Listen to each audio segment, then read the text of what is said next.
How are you? I'm fine also in the Lord.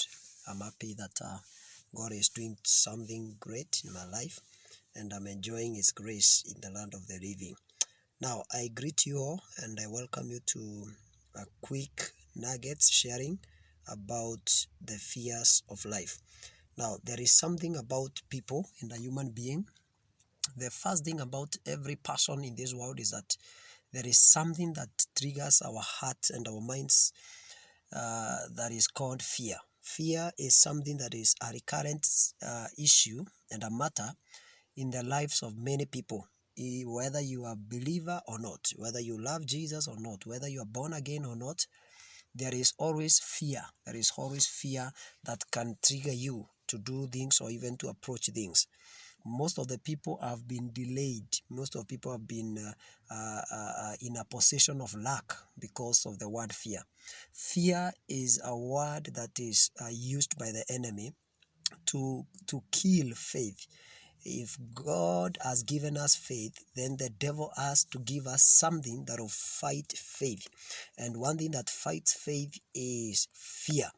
And you realize that every moment you have a fear of something, sometimes I don't know why, by nature or by design, those things that you fear most, they usually come. Those things that you may fear most, they usually come. So the easiest way to overcome fear is to have faith that things will work for you. The Bible tells me that tell the righteous, Isaiah 3:10, tell the righteous, it shall be well with them. It shall be well with them. Meaning, there are things that will come through that will trigger fear in their lives. But the Bible recommends that we understand the design of God. And the design of God is that fear will come, but it shall be well. So I'm here this day to talk to somebody who feel like I have fear of something. Somebody has fear to start a business. There is fear. Fear to get to marriage. Fear to sustain marriage. Fear to do farming, fear to go for a trip, fear to engage a kind of a calling and assignment, fear of the unknown, fear. Some people fear poverty. You fear to poverty. You fear criticism. You fear to get sick. You fear to lose somebody that you love. You fear old age. By the way, nobody wants to get old, but it is a fear by itself. What is happening when I get old? I will not be able to handle myself. I'll need help, but how will I sustain myself with that kind of fear, even of death? People fear death. That's why munaenda kwa safari and you make a long trip and you make a very powerful prayer while you're traveling, because the issue is not about the traveling. The issue is about the fear of death. Unaogopa kukufa kwa barabara. But why do we have all this fear? It's because of one thing. We don't trust God.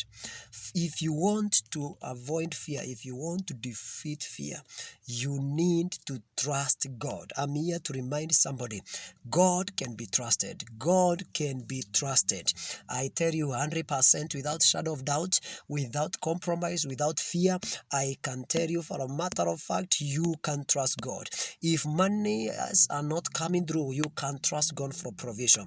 If your health is not right, you can trust God for healing. If you have an issue with your family, you can trust God. If your children are not okay, you can trust God. If you have a journey to travel, you can trust God. If you have a business, you can trust God. I'm here to tell you, my sister, my brother, trust God.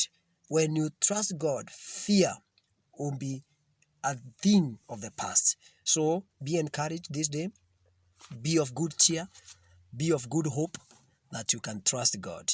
Fear should not be feared again, but fear can be overcome by trusting God. And trusting God means having good faith. God bless you. You can even share in.